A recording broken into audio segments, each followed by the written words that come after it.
ஒரு சிறிய கிராமத்தில் ராஜு என்ற ஒரு ஏழை சிறுவன் இருந்தான்.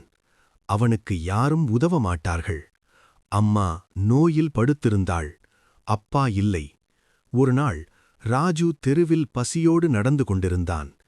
அப்போது மக்கள் எல்லாம் ஒரு பெரிய மனிதனை சுற்றியிருந்தார்கள்.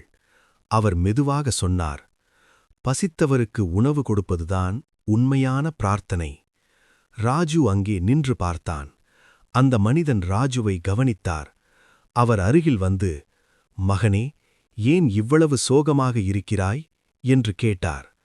ராஜு கண்ணீரோடு சொன்னான், என் அம்மாவுக்கு மருந்தில்லை, எனக்கு உணவில்லை. அந்த மனிதன் சிரித்தார். அவர் தன் கையில் இருந்த சிறிய ரொட்டியை ராஜுவுக்கு கொடுத்தார்.